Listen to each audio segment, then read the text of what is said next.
ماوەی چەند ساڵێکە بەرزکردنەوەی پلەی فەرمانبەران وەستاوە تا ئێستاش دەستی پێ نەکردووەتەوە.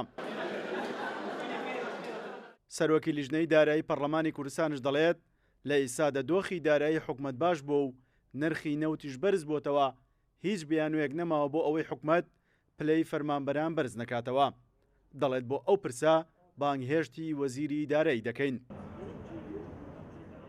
بارودۆخی دارایی لە هەرێمی کوردستان لە بارودۆخیشی زۆر باشە بۆ ئەکرێ حکوومەتی هەرێمی کوردستان ئەو بڕیارانی پێشتر داوێتی کە بە قانون نەکراوە بە بڕیاری حکوومەت کراوە پیاچونەوە بۆ بڕیارانەیە بکاتەوە هەوڵبات کە پلەی فەرمانبەران بەرزکردنەوەی پلەی فەرمانبەران بخاتەوە گەڕ و کاری لەسەر بکرێت.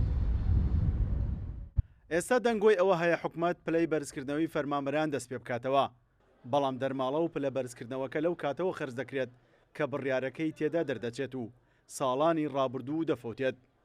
ئەندامێکی پەرلەمانش دەڵێت ئەوە غەدرێکی دیکەی نایاساییە لە فەرمانبەران دەکرێت.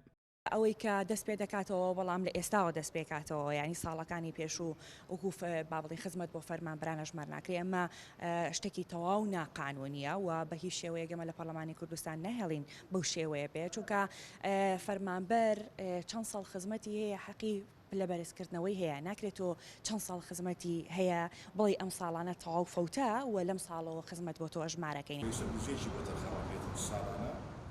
ئەندامێکی دیکەی پەرلەمانی کوردستانش لە لیژنەی دارایی دەڵێت مافی فەرمانبەرانە کە پلە بەرزکردنەوەکەیان دەست پێ بکاتەوە، بەڵام بۆ ئەوە پێویستە حکومەت پلانی بۆ دابنێت چونکە بودجەیەکی زیاتری دەوێت.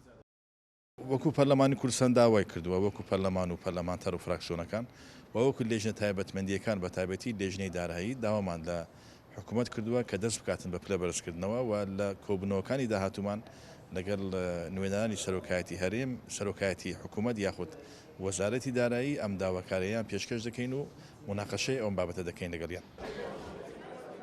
ماوەی چەندین ساڵە پلە بەرزکردنەوەی فەرمانبەران بەهۆی قەیرانی دارایی و گرفتی نەبوونی پارەوە ڕاوەستاوە.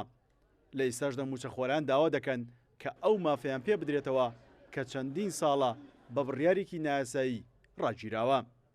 سیرۆ حوسێن، کورسات نیوز، هەولێر.